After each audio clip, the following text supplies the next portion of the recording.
नमस्कार दोस्तों, और आज हम बात करने वाले हैं एक बहुत कॉमन प्रॉब्लम की जो कि फीमेल्स को बहुत आसानी से अपना शिकार बना लेती है। दोस्तों, अक्सर हम सुनते हैं कि हमारे बोन स्ट्रॉन्ग होने चाहिए और नहीं होंगे तो बहुत प्रॉब्लम्स होंगी। उन्हीं में से एक है ऑस्टियोपोरोसिस। तो आइए इस टॉपिक पर जानकारी हासिल करते हैं। हमारी एक्सपर्ट जो है डॉक्टर सीमा चोपड़ा। आपका बहुत बहुत स्वागत है हमारे शो पर डॉक्टर। Thank you. तो डॉक्टर, आइए अपनी चर्चा को शुरू करते हैं। डॉक्टर, सबसे पहले हमें ये बताएं कि ऑस्टियोपोरोसिस होता क्या है। ऑस्टियोपोरोसिस जैसे कि नाम से ही पता चल रहा है, बोन्स की रिलेटेड एक डिजीज माना जाता है जी।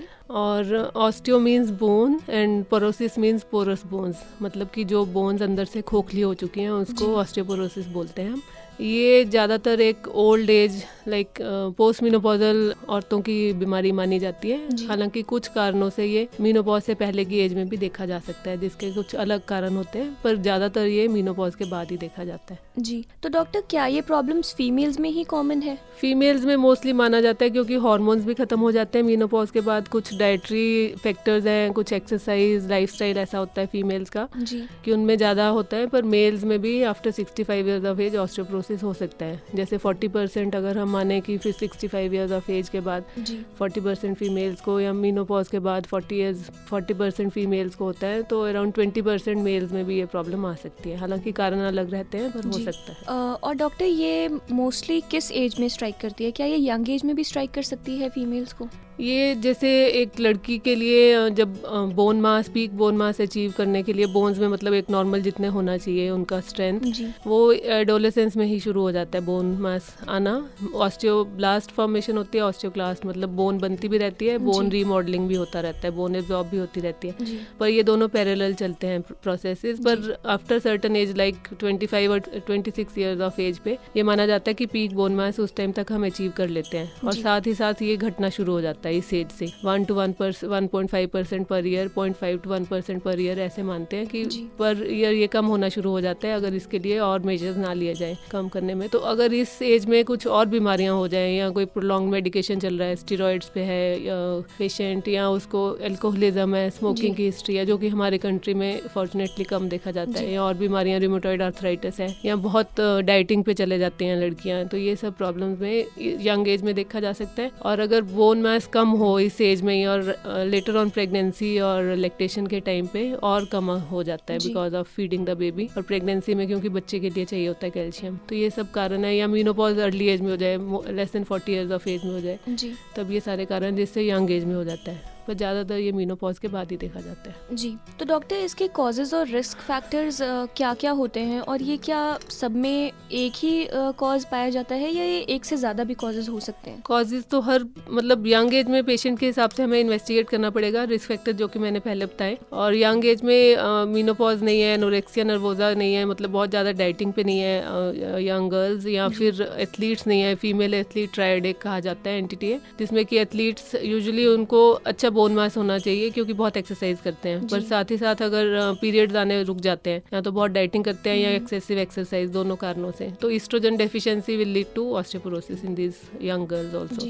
और अगर स्टेरॉइड बहुत more than 7.5 milligram per day की डोज में ज़्यादा ले रहे हैं, तो उससे भी हो जाता है ऑस्टियोपोरोसिस। तो यंग एज में इसलिए हो सकता है। और रिस्क फैक्टर्स हैं, अगर जेनेटिक हिस्ट्री है, history of fractures in young age है, या फैमिली हिस्ट्री में फ्रैक्चर्स की हिस्ट्री है, हिस्ट्री ऑफ फॉल्स है, history of alcoholism, smoking, drug intake, ये सब कारण है। डाइटिंग एक्सेसिव और अच्छी डाइट, न्यूट्रिशन ना होना, इस सब में भी हो सकता है। जी डॉक्टर, ऑस्टियोपोरोसिस के सिम्टम्स क्या होते हैं? इस बीमारी का एक यही मेन बात है कि ज़्यादातर कोई सिम्टम्स नहीं आते जब तक कि फ्रैक्चर ना हो जाए, जो कि एक खराब बात है होना। तो उससे पहले ऑस्टियोपोरोसिस में बोन पेन्स रहता है, बैक एक है, या लेग पेन्स हो रहे हैं, ऐसे सिम्टम्स रहते हैं। पर लो इंटेंसिटी फॉल में भी अगर फ्रैक्चर हो जाए यंग पेशेंट में, या मीनोपॉज के बाद किसी को जल्दी फ्रैक्चर हो जाए, तब ये यूजुअली डायग्नोज होता है। तो ये सिम्टोमेटिक रहता है अनटिल अनलेस कोई और हिस्ट्री है ड्रग इनटेक की, या एनोरेक्सिया है पेशेंट को, या डाइटिंग है, ये सब कारण जो पहले हमने बताए हैं, जी, जी. अगर वो सब हो तो उसमें हम सस्पेक्ट कर सकते हैं और स्क्रीनिंग टेस्ट हम शुरू करते हैं यूजुअली मेनोपॉजल पेशेंट्स के। और अगर यंग पेशेंट में हम सस्पेक्ट कर रहे हैं ऑस्टियोपोरोसिस तो उसमें अगर हिस्ट्री रेलेवेंट है, कोई रिस्क फैक्टर है, तब हम सस्पेक्ट करके स्क्रीन कर सकते हैं। जी, तो डॉक्टर ऑस्टियोपोरोसिस के कॉन्सिक्वेंसेस क्या रह सकते हैं लोगों के लिए? अगर बोन्स अच्छे से आपकी स्ट्रांग नहीं है तो आप इजीली फ्रैक्चर के लिए प्रोन हो, मतलब थोड़ी सी भी अगर फॉल हुई, लाइक बाथरूम में स्लिप कर गए या कुछ है जिसमें नॉर्मल एक इंसान को नहीं होना चाहिए फ्रैक्चर, उसमें भी आपको फ्रैक्चर हो जाता है तो ये एक मतलब डेबिलिटेटिंग प्रॉब्लम है जिसमें आप बेड रिडन हो जाओगे, फैमिली के लिए भी सफरिंग है। फिर बेड रिडन होके अगर ये कहा जाता है कि अगर हिप फ्रैक्चर हो जाता है आपको तो नेक्स्ट ईयर में 25% चांसेस है कि डेथ भी हो सकती है because of complications of fracture. तो ये मेन प्रॉब्लम है। और पैसा खर्च हो रहा है आपका, वो भी एक प्रॉब्लम है। बेड रिडन हो, जॉब नहीं कर पा रहे हो, अर्न नहीं कर रहे हो, तो इसलिए सब मॉर्बिडिटी और मोर्टेलिटी दोनों बढ़ जाने के चांसेस रहते हैं ऑस्टियोपोरोसिस में। जी बिल्कुल डॉक्टर। तो डॉक्टर हम ऑस्टियोपोरोसिस का डायग्नोसिस कैसे करते हैं? डायग्नोज करने के लिए यहाँ तो फ्रैक्चर के बाद पेशेंट आता है हमारे पास, प्रेजेंट करता है कि अब फ्रैक्चर हो गया कहीं का भी, तो उसमें जब हम एक्सरे करते हैं या बोन मिनरल टेस्टिंग करते हैं, जो भी फ्रैक्चर दिखता है साथ में बोन्स में कुछ चेंजेस दिखाई देते हैं तो उसमें डायग्नोज हो जाता है। अदरवाइज अगर स्क्रीन करना है तो ये एक फ्रैक्स है, FRAX फ्रैक्स स्क्रीनिंग टूल है जी जी, जिससे आप स्क्रीन कर सकते हो those who are predisposed for fracture और ऑस्टियोपोरोसिस। दिस स्टार्ट्स मतलब आफ्टर 40 इयर्स ऑफ एज ये शुरू करते हैं हम स्क्रीनिंग, और 90 इयर्स ऑफ एज तक कंटिन्यू कर सकते हैं। जिनमें कोई रिस्क फैक्टर नहीं है तो ये कंप्यूटर सॉफ्टवेयर है जिसमें वो risk factor, age, sex of the patient और रिस्क फैक्टर जो हैं वो सब ऐड करके then it gives you a score. वो स्कोरिंग के हिसाब से हम डिसाइड कर लेते हैं कि नेक्स्ट 10 इयर्स में इसको कितना खतरा है आगे फ्रैक्चर होने का। जी जी डॉक्टर। तो डॉक्टर इसका ट्रीटमेंट कैसे होता है और कितना लंबा चलता है? ट्रीटमेंट के लिए बेसिकली पहले से अगर ऑस्टियोपोरोसिस स्क्रीनिंग टेस्ट में आपका आ जाता है कि ऑस्टियोपोरोसिस के लिए प्रोन हो, ऑस्टियोपिनिया बोलते हैं लो बोन मास को,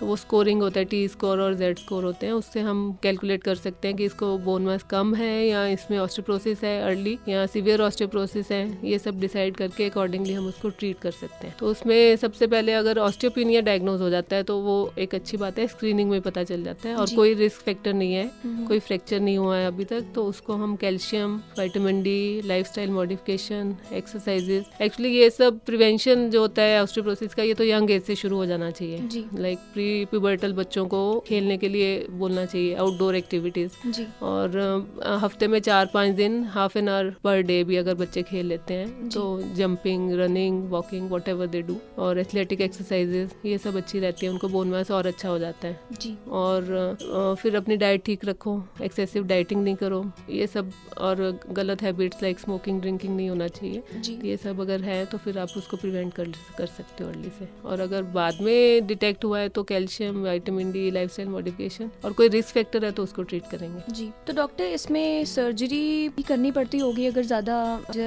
सिचुएशन अराइज हो जाए? फ्रैक्चर के लिए जो सर्जरी ऑर्थोपेडिशियन करेंगे वो अलग चीज है, पर ऑस्टियोपोरोसिस पर से इसके लिए हम सर्जरी नहीं रेकमेंड करते। फ्रैक्चर के लिए तो सर्जरी या जो भी ट्रीटमेंट होना वो होगा, पर ऑस्टियोपोरोसिस के लिए तो फर्दर ट्रीटमेंट हमें ये है कि दोबारा से वो फ्रैक्चर ना हो और ससेप्टिबिलिटी ना बढ़े, तो उसके लिए हम ट्रीटमेंट शुरू करते हैं जो सब बताया वो। तो मतलब मेडिकेशंस एंड लाइफस्टाइल मॉडिफिकेशन नहीं, और मेडिकेशन भी हम देते हैं, लाइक अर्ली मीनोपॉजल पेशेंट में, यंग मीनोपॉजल जो पेशेंट है उनमें हार्मोन थेरेपी भी दे सकते हैं अगर चाहिए उनको, विद द रिस्क एक्सप्लेन जो हार्मोन थेरेपी के साथ होते हैं। ईस्ट्रोजन दे सकते हैं, ईस्ट्रोजन प्रोजेस्टेरोन दे सकते हैं, वी कैन डिसाइड, और या ईस्ट्रोजन रिसेप्टर मॉड्यूलेटर्स होते हैं, रिलॉक्सिफेन, वो हम दे सकते हैं। या फिर सिर्फ बोन्स को स्ट्रॉन्ग करने के लिए बिसफॉस्फोनेट्स आते हैं, वो दे सकते हैं फॉर 2 to 5 years। और यंग एज में अगर हाइपर पैराथायराइडिज्म है, मेडिकल डिसऑर्डर कोई और है, तो उसके लिए हम टेरिपेराटाइड, एक रिकम्बिनेंट पैराथॉर्मोन होता है, वो दे सकते हैं। वो कुछ ड्यूरेशन के लिए देना होता है अंडर गाइडेंस फिजिशियन सुपरविजन। या फिर और तरह की दवाइयाँ भी आती हैं जो हम दे सकते हैं ताकि फर्दर वो सब प्रॉब्लम ना हो। ज़ोलेंडोरेक एसिड है, ये सब दे सकते हैं जी। तो डॉक्टर एक पेशेंट को कितना कोर्स करना पड़ता है इस मेडिकेशन का? सारी दवाइयाँ जो है शॉर्ट टर्म के लिए दी जाती हैं, चाहे वो ईस्ट्रोजन हार्मोन थेरेपी दो, लाइक शॉर्टेस्ट पॉसिबल ड्यूरेशन और लोएस्ट पॉसिबल डोज के लिए देना होता है, उससे बाकी सिम्टम्स भी ट्रीट हो जाते हैं। कैल्शियम तो पेशेंट कंटिन्यू करेगा खाना, विटामिन डी भी, कैल्शियम की 1000 milligram to 1500 milligram per day हमें डोज देनी होती है जी। साथ में विटामिन डी ऐड करना जरूरी है ताकि एब्जॉर्प्शन अच्छे से हो जाए कैल्शियम की, तो 600 to 800 international units per day देते हैं। और एक कॉलीकैल्सिफेरॉल सैशे आते हैं या टैबलेट्स आती हैं, वो 6 60,000 यूनिट्स पर वीक देते हैं फॉर 8 वीक्स फॉर ट्रीटमेंट, और मेंटेनेंस के लिए वंस और ट्वाइस एवरी मंथ देना होता है बाद में। और इसके अलावा इंजेक्टेबल भी दे सकते हैं विटामिन डी, पर उसको not more than should not be repeated before 3 months once it is given, क्योंकि अगर एक्सेस ऑफ विटामिन डी अगर आप दे सकते हो तो उसमें कार्डियोवास्कुलर प्रॉब्लम्स हो जाती हैं और कॉर्नरी आर्टरी डिजीज हो सकता है because of deposition of calcium, फिर रीनल प्रॉब्लम्स हो सकती है, एक्सेसिव देने से स्टोन्स वगैरह बन सकते हैं। तो आर्टीरियोस्क्लेरोसिस और एथेरोस्क्लेरोसिस अगर हो जाता है तो उससे फिर ब्रेन में भी स्ट्रोक वगैरह के चांसेस बढ़ सकते हैं। सो टॉक्सिसिटी इसकी प्रिवेंट करनी है हमें। उसके लिए हमें किडनी के टेस्ट बीच में कर लेने चाहिए कि ठीक फंक्शन कर रहा है, क्योंकि एक्सक्रीशन सारी वैसे ही है।